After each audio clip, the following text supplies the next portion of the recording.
the Atomic Bull, introducing Oliver McCall. Oh, he's got him. Oh, Lewis walked into a right hand. Big digging shot to the body. It does go up here.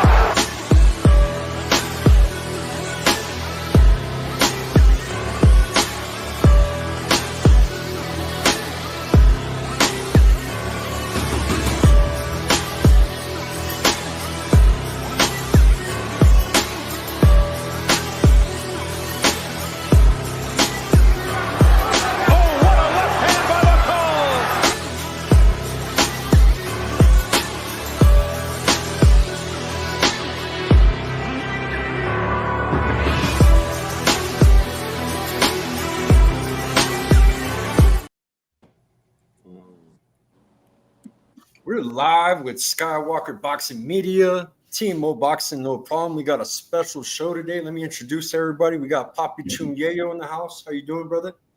Papi Chun Yayo, heavy on the poppy, light on the yayo. We got my battle, former Marine, boxing historian, referee in the sport, a boxing official. We got 86 Boxing. Josh, how you doing, battle? Cheers. Hey, no such thing as former Marine. Once a Marine, always a Marine. Hoorah.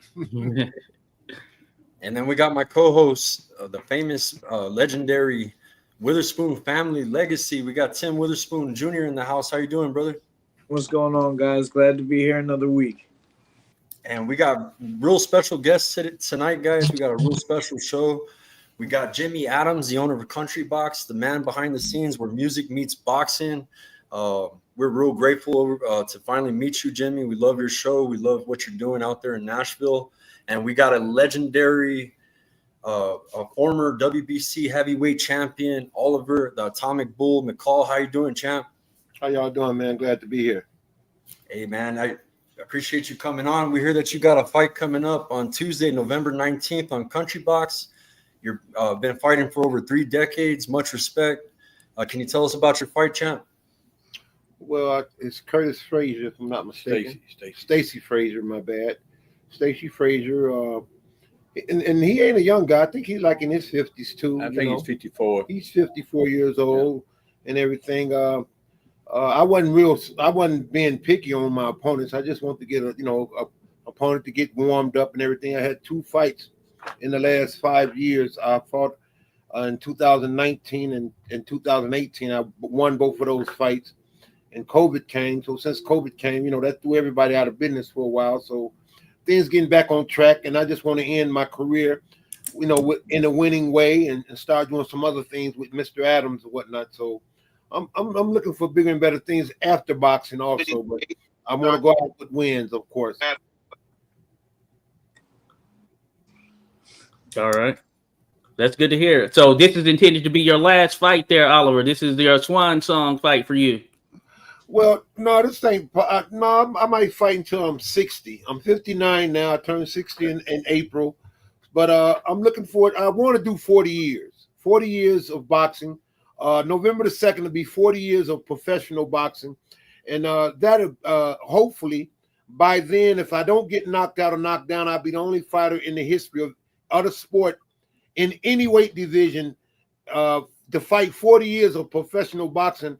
And never been knocked down, not just in a fight, but not in the ring, period. Not in sparring, not accidentally, none of that. So that's one thing that I really want to do, and I want to go out like that. Never been knocked down, period. Not in sparring, and no one can claim that. And I became champion of the world and fought some great champions, but Larry Holmes and Lennox Lewis back to back. That's those 2 victories also.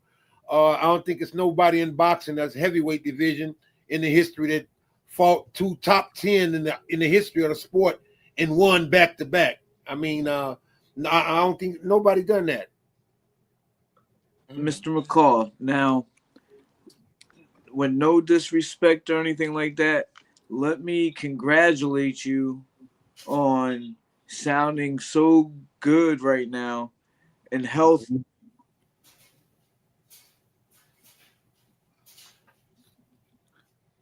Like Tim froze up right there, but Yeah, he froze up. sounding good and healthy. There you go. Well, thank you. I got that. We back. Yeah, we Yep. back. All right, and having such good faculties about you, I have interviewed about 18 former world champions within the last 2 years, and a lot of your former colleagues have pugilistic dementia. They have certain faculty issues. So for me to sit here and see you, I'm so happy to see the health coming out of you. That's what I want to say first, with no disrespect and all respect about that.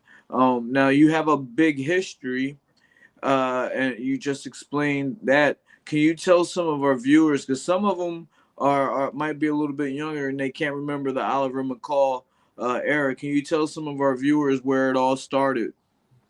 Well, it all started in Chicago, Illinois, and everything. And I was a two-time Golden Glove champion.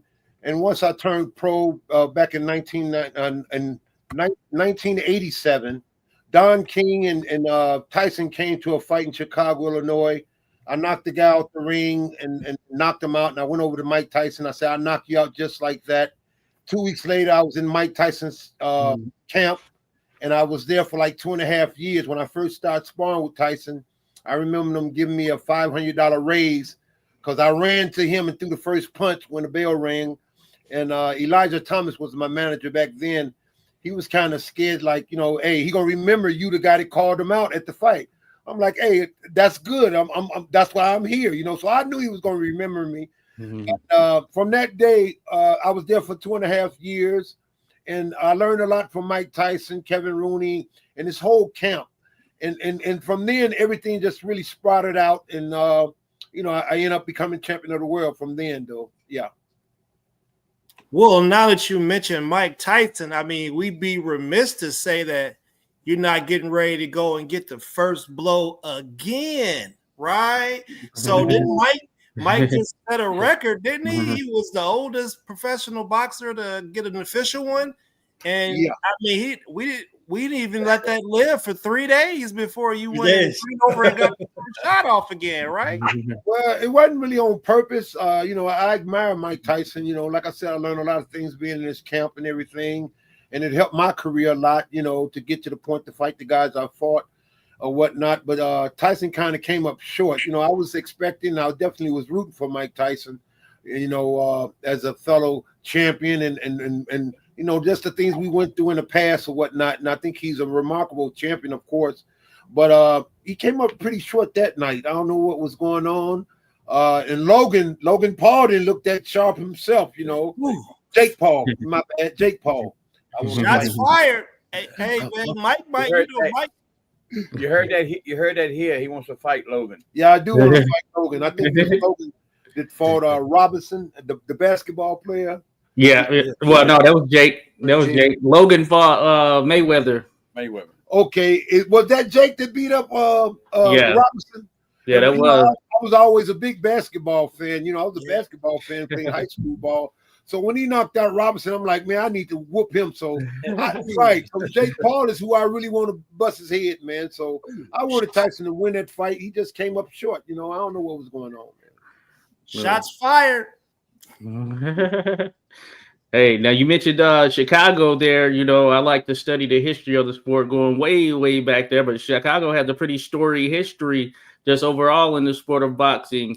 And we don't see as many fights there as we did back in the day. But some of the biggest fights in history, and what I'm thinking of is Jack Dempsey versus Gene Tunney 2. That went down there, Soldier Field. But that being said, you grew up in there. Are you at least you were born there? I guess grew up there doing some boxing there. What was that school like for Chicago when you were coming up? Born and raised in Chicago. My dad was a bouncer in Chicago. Okay. The McCall family was very respected in Chicago. Me and Darnell Nicholson went to Ernie Terrell's funeral in Chicago. So I was there and paid respect to Ernie Terrell, who fought Muhammad Ali back in the day. So I'm very, very much set in Chicago. Yeah, that's my hometown. No matter where I go, Chicago is where I'm from. Yeah. Okay. What was the boxing scene like for you when you were coming up at that particular period? Oh, it was exciting, man. It was very exciting. Matter of fact, Joe Frazier trained me for a while in my professional career, and my dad was a boxing buff. He was a bouncer, but he was a boxing buff, and that's what really kind of got me into boxing. I almost fought at 16 years old for $400. I'm glad I didn't fight that fight, because if I would have fought the fight, I couldn't fight the amateurs career and had my amateur career.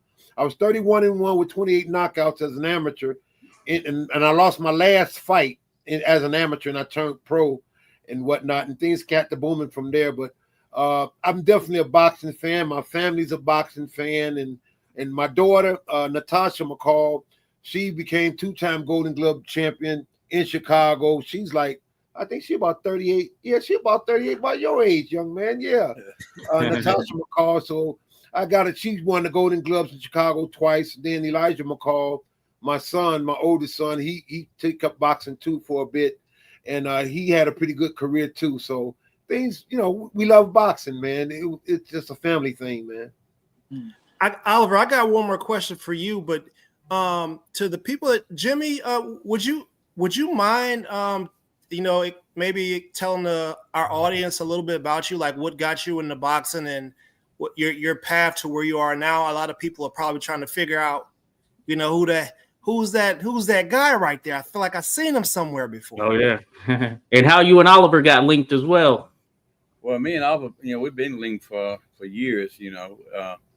I managed him back when he from Frank Damiami to Lennox Lewis, both fights, and so we've been together for a long time. I got started in boxing by Ernie Schaefer. He was my first fighter I ever managed.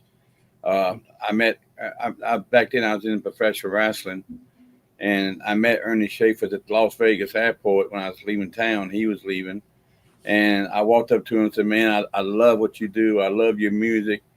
And he looked at me and said, "Who do you think I am?" I said, "You're Isaac Hayes." He said, I'm Ernie Schaefer's. And I said, "Who?" He said, "You don't know who I am?" I said, "No, man, I don't watch." He said, I'm a professional fighter. And so I didn't know who he was. And so we sat in the airport. Our flight got delayed for probably 8 hours. We got to know each other. We laughed. We talked, had a great time. He went back to Youngstown, Ohio, where he lived, and I lived in a town called Bassett, Virginia.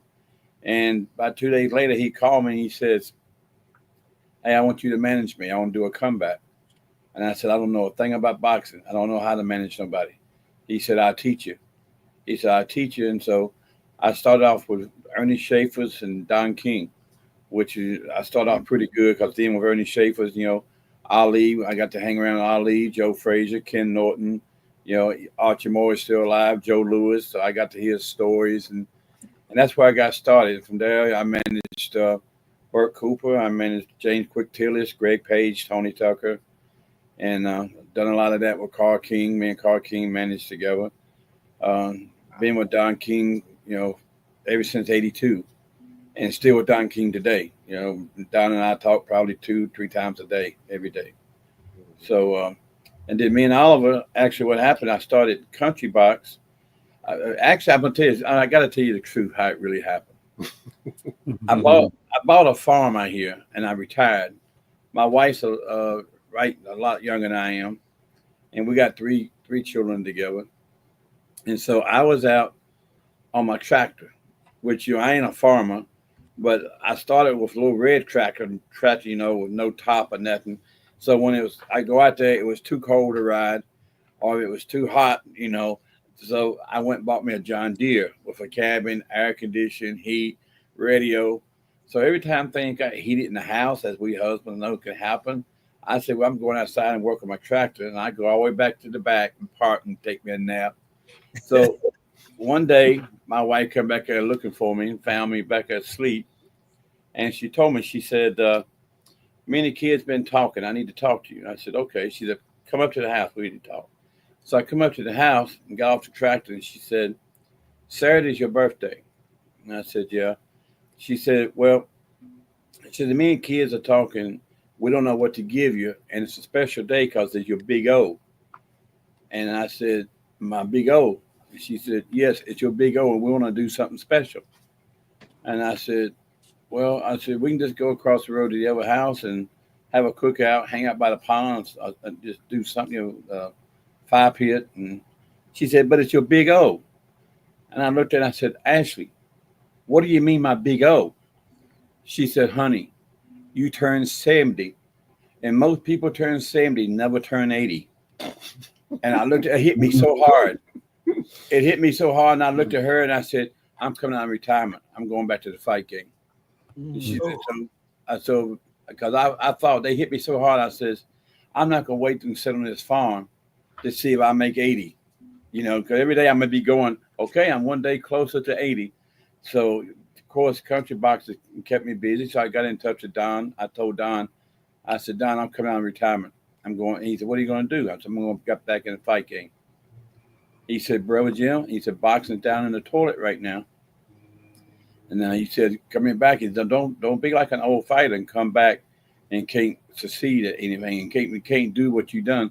He said, you and McCall made history together. He said, y'all done a lot of stuff together. You come back out there, and he said, you can't match what you already done. And I said, well, what do you think I should do, DK? So Don told me, he said, you got to build an event. Whatever you do, make it an event.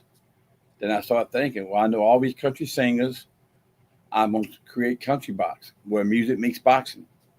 And it's been a blessing. I mean, you know, it's a hub for fighters to build records, a hub for them to fight, to stay active. I go 2 times a month right now with the country music with it, you know. The audience is good. The feedback's good.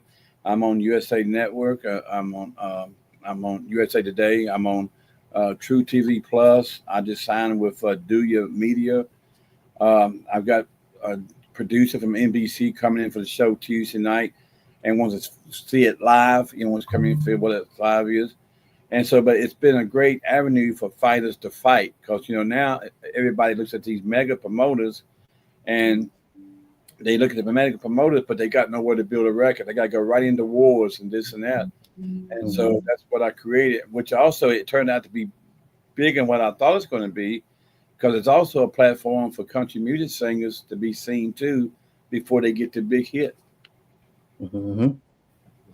Wow, that is an incredible story. Amazing. The people just got some amazing history right there. Y'all make sure y'all bookmark that. Now, thank you for that. And Oliver, I want to the point I want to come back to you is you're 6'2", right? 6'2.5". Yeah. 6'2" and some 2.5. Okay, we can work with that.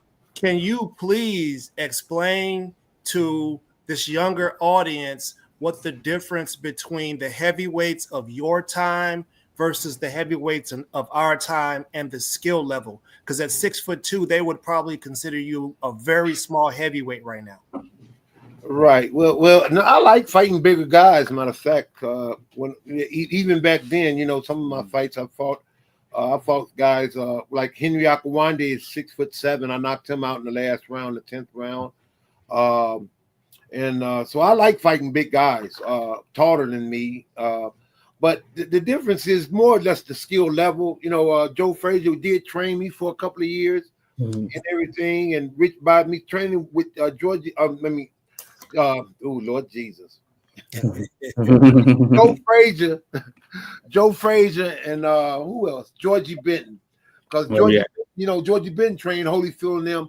I had a lot of good trainers, you know, but I would say Georgie Benton and Joe Frazier really taught me to fight small and fight closer to the ground. And by me sparring with Mike Tyson so much in my younger career as a young heavyweight, I learned how to use my height to my advantage against taller guys. So I always want to fight the Klitschko's. I definitely want to fight Tyson Fury because Tyson Fury called out my son and wanted to fight my son before he became champion. And then I'm like, why don't he fight me? No, we don't want to fight you. We want to fight your son. And my son never fought amateur fight. You know, he never had an amateur fight. So when he became champion, I always want to, like, you know, I knock out Tyson Fury for nothing. That's one guy I will fight for nothing. And, you know, because he run his mouth and not saying he ain't a good fighter. He put on a good show for his height. But it's guys now use their height and reach. Even Wilder. I like Wilder. Wilder's a hard puncher. But he used height more than anything that was such an advantage to other fighters that was coming in that era. But shorter guys and they can really get under. That Tyson really jumping in there and throwing shots and being first and really taking it to the fighter. That's my type of fight. I like to bang. I'm the atomic bull. I like to come at you. I don't like slipping box and all that type of stuff. I like to really bang, and I can punch and I can take a punch. So it fits my description. I like to fight like a bull. Like I'm coming. You got to knock me out and knock me down. Something that never been done. So and back then also, the fighters was more tenacious. Their fortitude, their mindset, was a little bit more stern than it is now. We soft now. The heavyweights are soft. They kind of soft, really. So I wanted to elaborate on that a little bit, because you come from an era where the heavyweights really had a lot of skill. I think studying your era, they called it the forgotten heavyweights, where you had an era of a lot of competition, where you had your Greg Pages, Tony Tubbs, your Pinklin Thomases, your and all almost underneath the same umbrella as Don King. Do you remember the energy and the climate of the competition back in that day? Of course. And all the guys you're talking about now, I hang out and talk with these guys. We had reunions where 26 former heavyweight champions got together, and we had a ball. I mean, it was at the Hard Rock Casino in Fort Lauderdale, Florida. It was 26 heavyweight champions all in the same ring talking together, and went out and ate and had a nice weekend together, and just it was just so awesome. And some of the guys talked about why other guys didn't fight them, like Pinkerton Thomas raised his hand and asked Larry Holmes why he never gave him a shot. And Larry Holmes, he had to come out with the truth and say, well, it wasn't me. It was my manager. My manager didn't want me to fight you, So it was some things that back then, with all those tough guys fighting and fighting to become champion and to unify the title then, because back then, that was back when they really just had one title. Then after the WBC, the WBA, and the IBO, all those other titles came. But back when it was just one heavyweight title, oh man, I mean, everybody was after it. And mean, now we got a whole a lot of fights, a lot of talent. The adrenaline of it all was so good back then. Can I ask both of you guys? Oh, sorry. I'm sorry, but I have to ask you a very important question. And both of you can answer this. What was your relationship like with Don King? Oh, my relationship was pretty good. My relationship, I liked it, Don King, personally. I mean, I love Don King, my whole family. My kids, as I said, I have a younger wife, so my kids never knew their grandparents. They never had grandparents. And they called Don the grandfather. I mean, they'll call him now, he'll call them. A lot of stories I hear, with fighters and stuff. I was fortunate enough to be around a lot of them. Don King to me and to my family and the fighters that I've had, he's been good to us. I mean, And back in the day, and especially in the 80s, going into the 90s, personally, if Don King wouldn't have been doing what he was doing, I don't think the other promoters would have gave me a shot. I wouldn't have really got in the place to really get an opportunity. But with Don King, because Don King had so many heavyweights lined up, so he could be part of that heavyweight, had some of that heavyweight title. That once it came down to I think Tony Tucker. Once Tony Tucker lost, I was the only guy left. I was like, well, I'm next, and sure enough, he gave me that opportunity, and I took advantage of it. So I don't think nobody else was really offering me an opportunity to even strive for the title back then. Well, back then, Don was sort of blocked out of the heavyweight. That's why he went to Julio Cesar Chavez and Tito Trinidad. We had the only shot to bring for Don to come back into it because he promoted Oliver. And so the only shot Don had to get back into the heavyweight was for him to beat Oliver. Yeah. Wow, those those are some interesting barriers that you're speaking about. We don't hear a lot about some of those barriers that you guys had to face in order. Yeah. Well, you have to understand. Back today, Dan Dugal, they didn't, and Frank Warren, they didn't just give Oliver the opportunity at all. They didn't give him. It's the governing body. Don was the number one. Oliver was the number one mandatory to fight. That's how we got it from a purse bid. If not, we never would have had neither one of the fights. Yeah, because I was the number one contender in all three sanctioning bodies. WBA, WBC, and that's how we got it. That's how we got it. It wasn't that the other promoters said, "Hey, come on, we want McCall." Right. Because a lot of the people would didn't want to fight Oliver because also remember Oliver also was the known that liked to take people's O's. Yeah. He took undefeated fighters. Yeah. He took fights other people wouldn't take, and he beat them. And he was known big time for that, from Bruce Seldon being the first one. Ole Mascal, yes, Henry Akawanda, Frank Damiami, he was the first one to beat him. So he has a lot of O's on these belts, undefeated fighters. Matter of fact, all those guys became champion themselves. So, but they had my first loss. I gave them their first loss, but they all became champion at one time or another. Yeah. Yeah. That's good info right there, and thanks for sharing.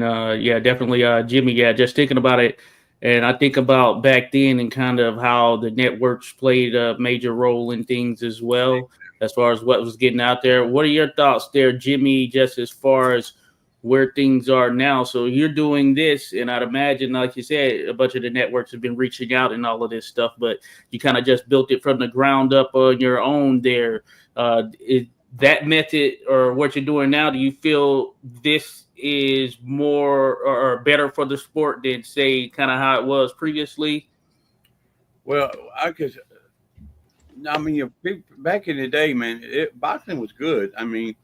You got your ups and downs, but still the fights was you didn't have to wait for a special event like what we just watched and didn't realize you were made a fool out of, and they want to say, hey, we broke all records, we broke this, we broke that, but still they need to compare it to WWE, not to real boxing. I think that's what boxing misses today, the real thing. One thing that I have created with Country Box, like Tuesday night, all the fights, we real with each other. He goes in there, he wins, great, man. We'll discuss what's next. If he don't win, we already know what's next. He's going to retire, and he's going to start training a lot of my fighters. Yeah. And so we have a future. And so the best man Tuesday night will be the one win. It won't be no gimmick for people to look at. Exactly. And we'll see if Oliver can he really fight again at 59 years old. Yeah. I want y'all to check that out too, man, because I want y'all opinion. And I can still go, but if I happen to lose, I'm definitely it's time to do something else, man. And that's just that simple. It's that simple. Wait, hold up a second. We got to set this up. We got to set this up for success, because man, I know there's somebody out there that be like, "Let's go, champ," and I know he be running, man. If we're gonna poke the bear, we might as well poke the bear, right? Right. I want to fight Shannon. Don't you know I want to fight Shannon Briggs? That's my dude. But I thought I was going to end up fighting Shannon Briggs at one time, but it never happened. But man, who knows? After this fight, Shannon might do something. I'll pay for it. It'll be funny. Let's go, champ. Yeah, let's go. Well, you know what? I just think that the people deserve to see what boxing is really about. Because, I don't want to take anything. I don't want nobody to think for 1 minute that I'm taking anything away from Jake Paul. Because, you got to give him his credit, because he's a hell of a marketing guy. To sell what he sells, to do what he does, him and his brother both. But he's not a legit boxer yet. The only person can do that, he has to prove that to himself. The only boxer he's fought that really fought was Tommy Fury, which everybody knows Tommy Fury is not his brother. And I knocked Jake Paul out. And Tommy Fury beat him. Mike Tyson. I love Mike Tyson. I respect what he's done for the boxing thing. Yeah. But then again, today, yesterday, I think it was, he made a post on Instagram saying that he had 8 blood transfusions before this fight. And he lost 20 pounds being sick, not just working out. I mean, come on, man. Yeah. So, then I also seen an article a while ago before we come on this that Texas Commission has suspended Tyson and Jake Paul's license. Because really what it is a con job. It was a con. Build up the big. How can you take a con job? Multi-million-dollar con job. So that was a heist. How can you take it and con job that and compare it to Ali and Frazier? Right. Yeah. How can you compare it to Tyson Holyfield? No disrespectful right there. It really is to the sport of boxing. You know what? It's so disrespectful. And everybody's talking, Jake Paul, he stopped it and didn't want to hurt, and then he interviewed and said, well, I didn't want to hurt him. But you know what? In boxing's a hurt game. But the commission and stuff, it's their job to make sure that things are what it's supposed to be. They're what it's supposed to be. You're going to hear so much flack about it, but I don't think it's fair to the people who, like your father, like Oliver, like Ernie Schaefer, people no longer here. I don't think it's fair to their legacy what boxing is today. That's why I started Country Box. The second reason, first reason was my wife. No, that's awesome right there. No, I'm definitely with that. I think that didn't turn out to what they hyped it up to be, though there were some good fights on the undercard right there. But yes, it was. It really was. Those good fights under the umbrella of that main one right there, Yeah, but yes. I do like that some of those other fighters they were getting some attention and getting to showcase their skills and all of that. But I'm with you there for sure in terms of the integrity of the boxing game. And when we saw the competition as it's supposed to be, where you have the best fighting the best there, and I feel like some of that has been lost to a certain degree here over the last few decades. That being said, I think that, maybe the networks, some of the money involvement, fighters being comfortable with that, but there was something about that sort of prestige and just the competition in itself. So if that's the case, Jake Paul, I feel, for instance, he should be fighting someone around his age, that would really test him and see where he is in this sport. Exactly. I agree with that. Hey, well, you know what? Let's all, all of us understand boxing and that's on this panel. So let's be real.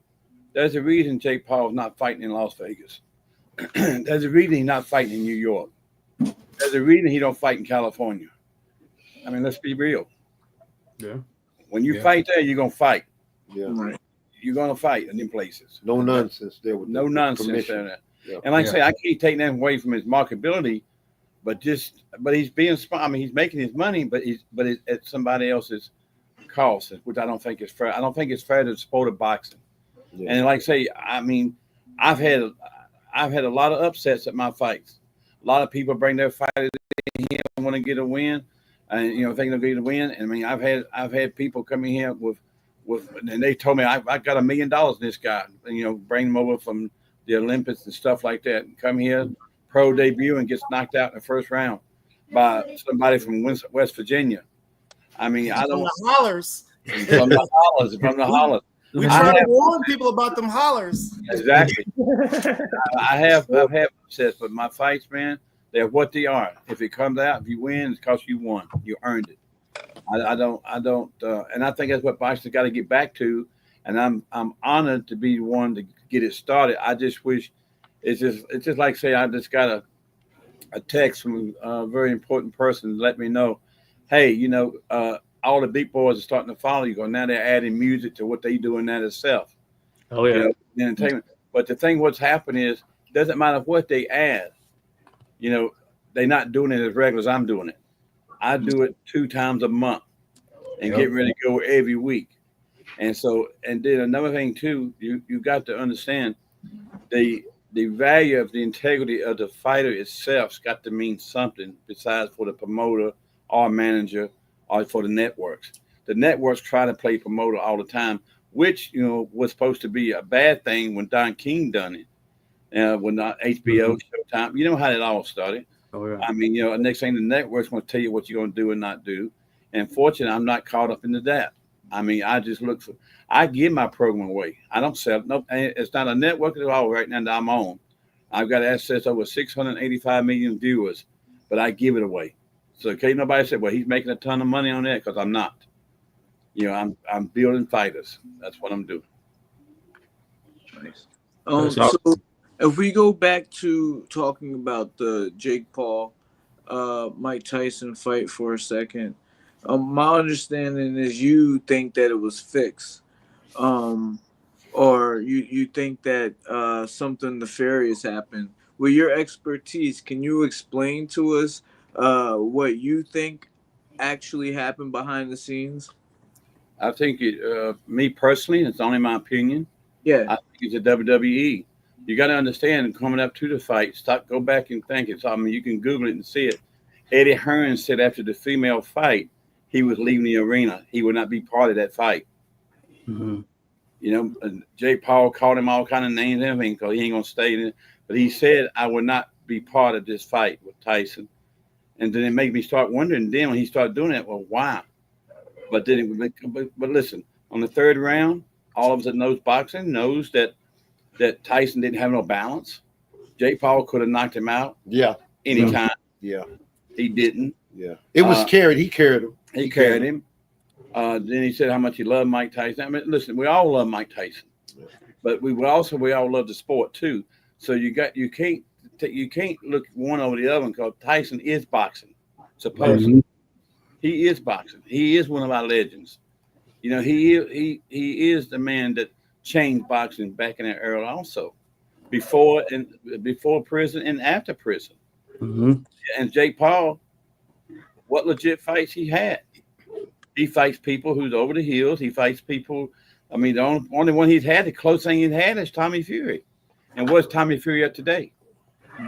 So you don't think that Tyson had anything in him to do anything? You don't think that he was holding back at all? You think that was just it? Yeah, I don't think he had. No, Tyson. Well, like saying, I mean, go back and look at you look at Tyson's face. I mean, like he said, it was a habit biting his glove. I've never seen many fight. No. Oliver said it himself. I've never seen him bite his glove like that. He beat his glove like it was a pacifier. And they made excuses for that in such a way as though those were some of the common things he usually would do. And he really never done that. Kept biting his glove and just kept. No, come on now. Mike said, "I have a biting fixation." Hey, champ, I got a clip of you putting that work on Mike Tyson back in the day. Check this out.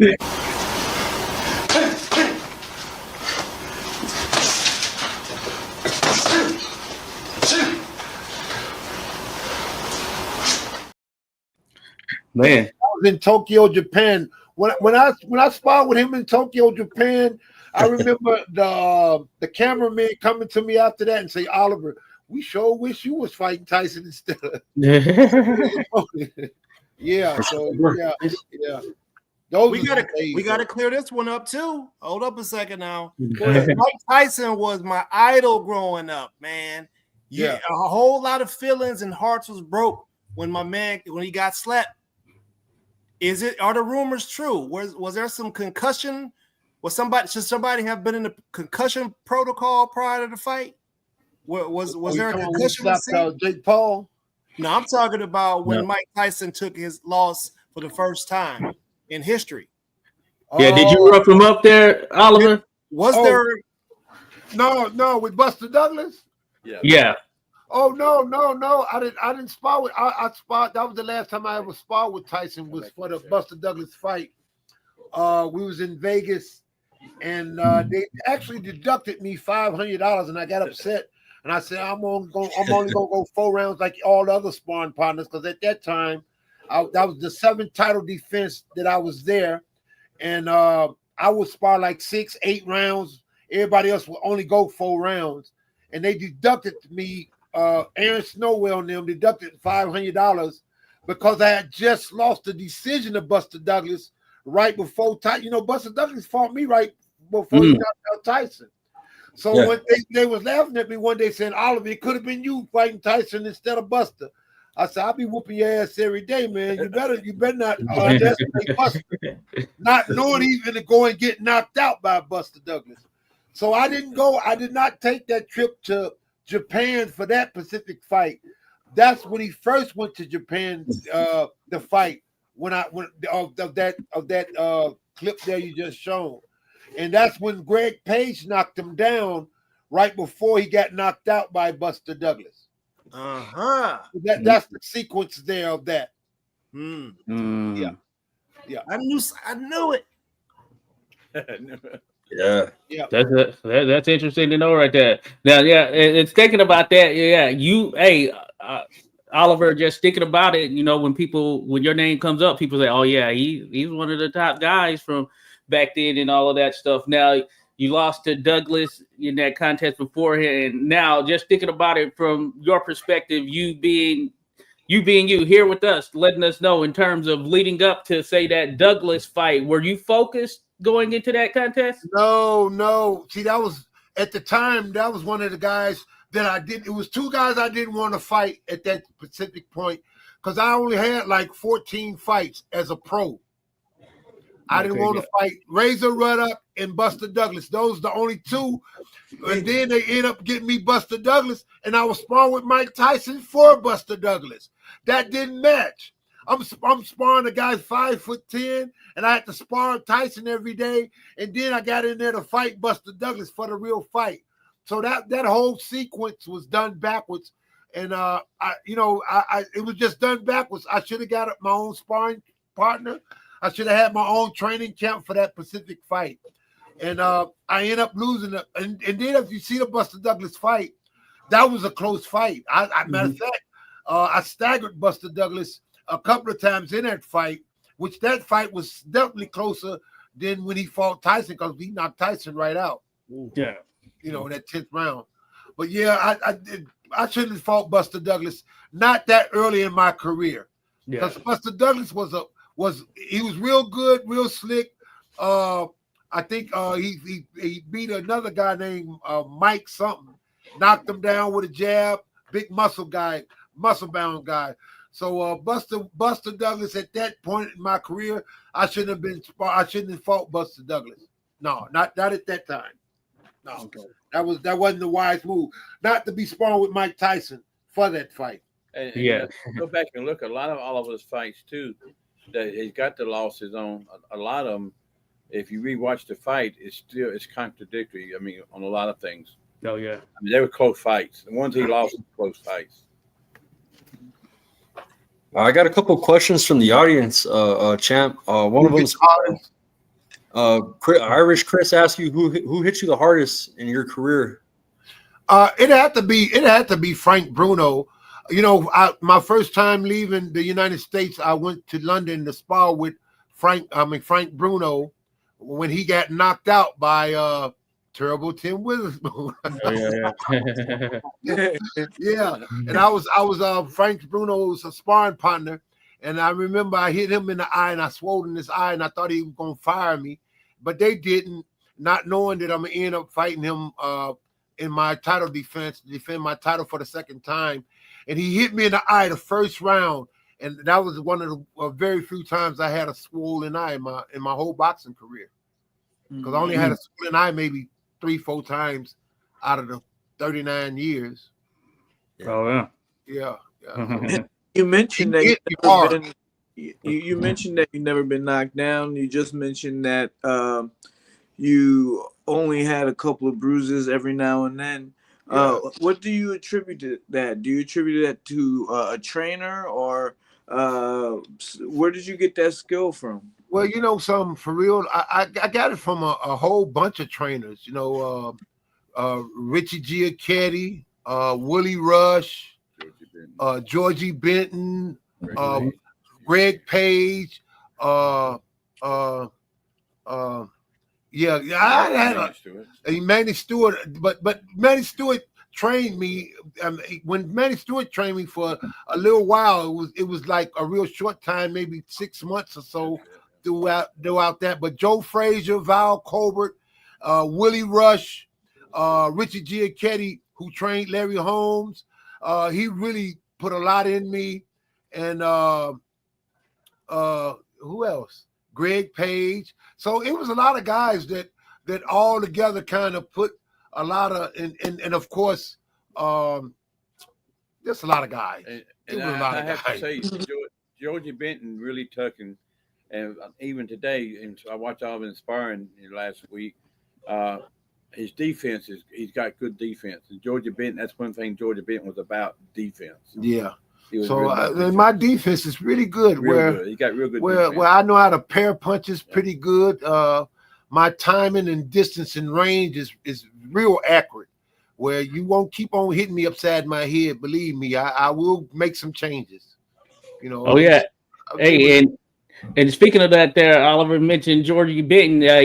Historically speaking, just one of the greats for sure. And a lot of people, they see Mayweather and they thinking about the shoulder roll, but Georgie Benton, he was doing that stuff back in the day as well. So can you speak on that defensively? Yes. Georgie Benton definitely. He was one of the ones I really took interest in a lot, along with Richard Giacchetti too, because Richard Giacchetti, he was real clever with blocking with the arms. That's what Larry Holmes got the blocking so good with his arms and shoulders, and the way Larry Holmes fight too. He got a lot of that from Richard Giacchetti. So it was just some top guys that I was blessed to be around, and I learned a lot from. And they with me right today. Like those things, I can remember. I mean, it's like that's what I do. You know, that's what I do. I can box. I can stop you from beating me up.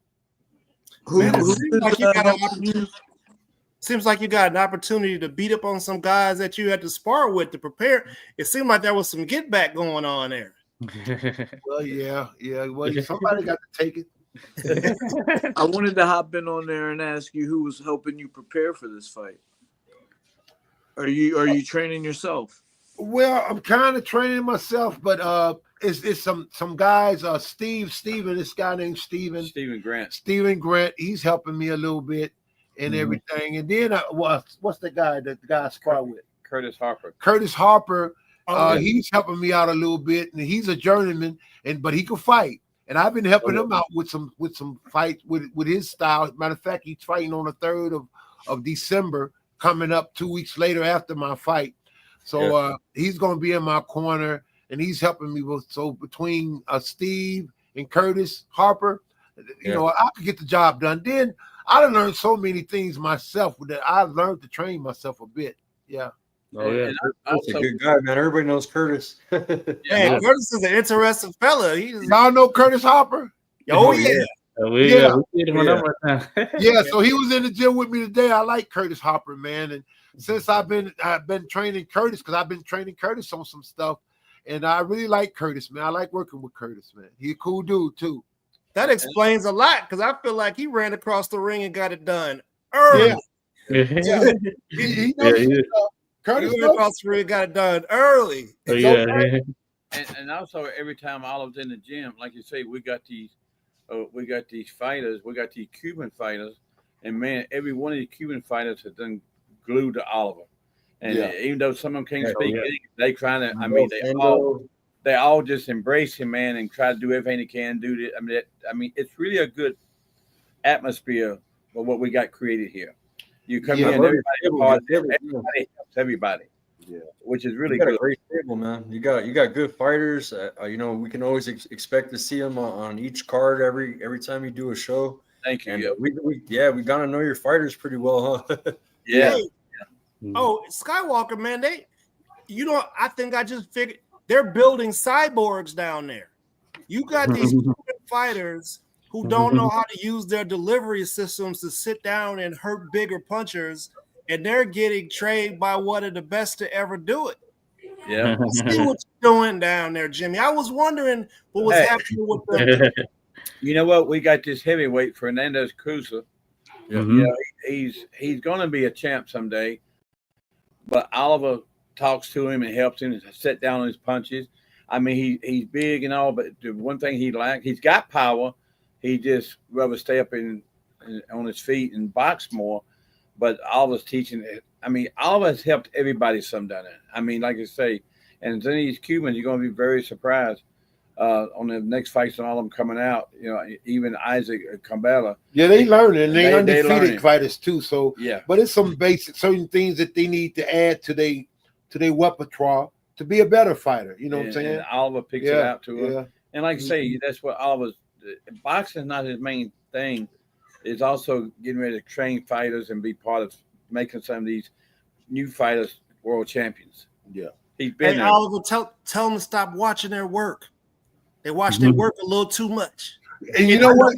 You so right. They do. They bang, bang, bang, and just sit there. No, you got to move and slip and catch and punch again. Yeah. There's some things that go with that you have to do after you do your offense. You know what I'm saying? Whether it's slip, roll, catch, or just move out of the distance, move out of range. So the setups they use are beautiful, but sometimes they just sit there and be like, you got more work to do. They take punches. You're right. You sure right. Yeah, you got more work to do. Yeah. Hey, but that's priceless to have someone like yourself there, Oliver. And I just think about, historically speaking, how that knowledge is passed down from the greats of the sport, and not everyone gets that connection. So for you to be sharing that knowledge right there, that's big time. We have someone, Tim Jr. here on the show. His dad passed down some knowledge and all that good stuff. So Tim puts out some videos on YouTube and all that stuff. So I'll be peeping them out and learning a little thing to myself there. So getting some of that knowledge, that's priceless right there. Yeah. Me and his dad, we talked a lot. Back in the day, we used to spar a lot, me and Terrible Tim. And we used to talk and just talk boxing, just talk boxing. Well, you remember We used to train Tim some down there. I know. We had the same trainer, Whit Larry. We had the same trainer, me and Tim. Yep. I had the pleasure of being in the camp with Whit as well. Oh, really? You know Whit Larry? Oh, yeah, for sure. Yeah, that was my dude, man. He trained for some years. He used to come up to the Poconos when my dad would have camp up there. Exactly. Yep. Poconos Mountain. Yep. Yep. Those are the days, man. Those are the days. So, you have this passion right now, to get back in the ring and prove. I think, Mike said, he was proving it to himself. I feel like I got that same energy from you. Was there ever a time where you said you don't want to do boxing anymore? Boxing is not for you. Or have you this whole time been involved in the sport? Well, yeah, there was a couple of times now. Yeah. Definitely what happened on February 7th of 1997. I definitely was ready to hang up the gloves. It was some things that I was going through that I was ready to give up the gloves. Just enough was enough, but you know what? I love the sport so much though, man. And that's what I do. And it's like my kids, my grandkids now, they like push me. I'm like, I can still do it and I can do it well, so when I get to the point where I say, well, I know I can't do it well, or it's time to stop, or it is affect my health or something like that, I'm definitely going to let it go. So that's a no-brainer there, and I'm looking forward to, just giving it to some other people, giving some of the things I've learned and passing that along, to other people that they could use that to become the best they could be in the sport of boxing. Yeah. That's awesome. Yeah. Hey, so on our show we talk, we get into like some psychological questions and things like that with our guests. I guess I would like to maybe have a conversation about this. So I think personally that mental health and taking care of your spiritual and all these other sides, you got to take care of everything to make the whole thing work the right way, right? And it's been seen as a bad thing for males to admit that they need to go or maybe get some counseling. It seems like people would just duck away from things like that. So if today it seems like it's easier. There's been a lot of boxers in the recent history that have come out and talked about going and seeking psychological help and having counselors and stuff like that. And we love it. That's why we keep mentioning it, because I think it's important. Sports psychology is great. So everybody that I know, my parents, people that I grew up with, they all want to know what really happened with you when you got rid of Lewis like you did, and then for the second fight, because we all know that chin is tougher than boot leather, right? Right. Could you maybe elaborate on what was going on at the time in your life, or if it was just whatever it was that could maybe help the new. It was really kind of more or less the preparation that I was going through by me getting in the trouble that I was getting into, and I had a judge that told me I could do A, B, and C. I had to lift weights. They put some things on me that I didn't normally do even in training, and they made me lethargic. And I said, I can't do it. I can't do this. And they said, if you don't do it, we're gonna put you in jail. And it was one of those things, and it was more of a mental challenge with me, as far as me saying, well, this is how I normally prepare for fights. And then they said, no, if your parents, if anybody come to the fight, you're going to jail. It was some stipulations that was there. I felt that was too harsh, that was cruel and unusual punishment. And I didn't find out how deep that was until 2020, to when everybody started telling on each other about how foolish. I mean, it really kind of, I'm like, oh, that was happening. It wasn't really me. This was happening way back then. Mm-hmm. So, it was some things that was put on me that was really just unfair. I mean, for any fighter that's putting their life on the line. And I definitely had to fight the fight anyway, to pay some taxes, because that was another thing that was on me. I want to pay my taxes. So I said, well, I'm going to fight the fight so I can pay my taxes off. But doing that under the stipulations and the rules that they was putting on me, it was just a little bit too much. It really was. And then I had close family members that wanted me to lose. I mean, really, even up to this day, I had close individuals that wanted me to lose and lose bad. And so I had to go through that. I had to get over it and still deal with the drug addictions and all of that I was dealing with that time. It was just an overload of some things that, I was like, wait up, I ain't gonna. And I went to see a psychiatrist. His name was Dr. Burley. And I told Dr. Burley, I said, Dr. Burley, I say, if it's me, if I'm crazy, if I need to take something, let me take it. I take it. And then I told him what was going on. And then he looked at me. I said, all right, what's my diagnosis? Am I crazy? Do I need to take some medicine? He said, no, Oliver. He said, but what if they keep on doing what they're doing? What you going to do? I said, well, Dr. Burley, if they keep doing what they're doing, I said, it's going to come a time in that fight where I'm going to stop fighting. I ain't going to get knocked out. Mm-hmm. Dr. Burley looked at me and said, how you going to do that? I said, I don't know. I said, but I ain't going to get knocked out. And a time in that fight came in the third round. In the third round, he hit me. I went up against the ropes. I looked out right over his shoulder and saw his mama rooting for him. And then if my mama would have came there, I was going to prison. Mm-hmm. That's what popped me right there. When I looked at his mama rooting for him to knock me out. Now I was like, mama, now if my mama would have been here, I'm going to prison. Win or lose. And that kind of really hit me hard. And I went into a zone. But my thing was not to get knocked out. I was like, he ain't gonna knock me out though. And that was and that kind of stuck in my mind. I almost clicked out of it in the fourth round, because that was the third round. They didn't stop the fight until the fifth round. Mm-hmm. And as a matter of fact, the ref was a real judge. The ref that was refereeing that fight was a real judge on the court. Mills Lane. Mills, yeah. A real judge. So and come to find out, they end up asking Mills Lane what was the most bizarre fight he ever refereed. And I think he said my fight. He said something about what happened in my fight that was just kind of real peculiar. But it was a lot of stipulations. And if I had to do it over, if I really had to do it over again, I think I would have just went ahead and fought. Knock me out, or I'm gonna knock you out, because looking at what it actually caused and all the chaos it caused over the years, mm-hmm. I think I would have went ahead and just said, man, I'd rather got knocked out than to be here sitting right now, 39 years later after I boxed professional, never being knocked down or knocked out. I would rather, even now, fought that fight and got knocked out and best man win, than to be here now tomorrow. I've never been knocked down or knocked out.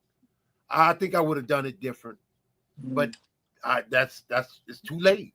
Can't change that now. So Yeah, but one thing I will say, as he said, there was a lot of drug addiction going on too. Yeah. And one thing I want to say on his behalf and honor him, he's 10 years clean.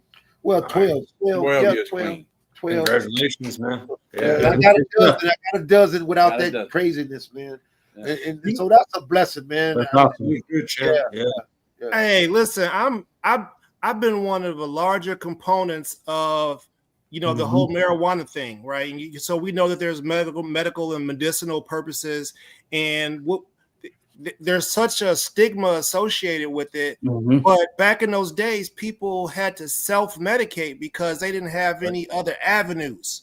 Right. You don't know it now. I mean, they know it now, but they maybe didn't know it then. But self-medication, alcohol, drugs, maybe it was robbing people or just doing stupid stuff, and that was the self-medication for people. And that's why we got to normalize talking about mental health and sports psychology and things like that, because there is that aspect of the sport, and we got to make sure we give everybody their flowers while they're around, so they don't have to ever wonder if they did enough. Well, you are right there with me. I'm a religious guy. I before I came here, I looked at a couple of TD Jakes. Although they talk crazy about TD. but you know what? Real talk though. We all know he's a friend of Puff Daddy. Yeah. All jokes aside, he's a true man of God.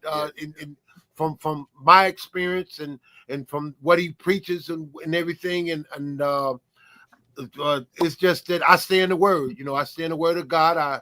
I meditate on the Word of God. I pray and things of that nature, and that's what keep me from smoking that garbage.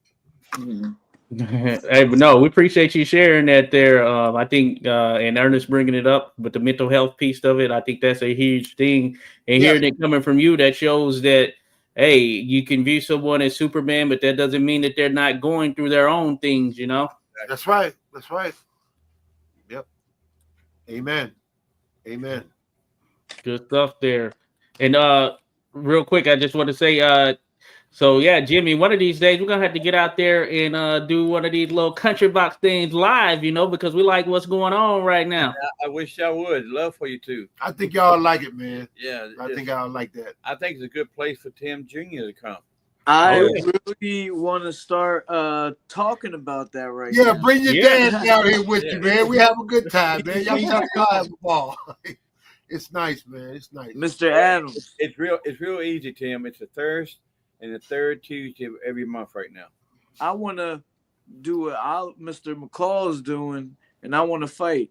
I was preparing for a fight here in Atlantic City, and it didn't happen. Right. So now I'm looking for somebody that is interested in putting me back on. I got 16 professional fights myself. What's your record? I'm 10 wins, 5 losses, and 1 draw. Okay. I'm looking to make a return. Let's do it. Hey, Get a fight. Let's do it. Tim's got my number, man. Just I'll pass it to you. a call. Let's do it. All right.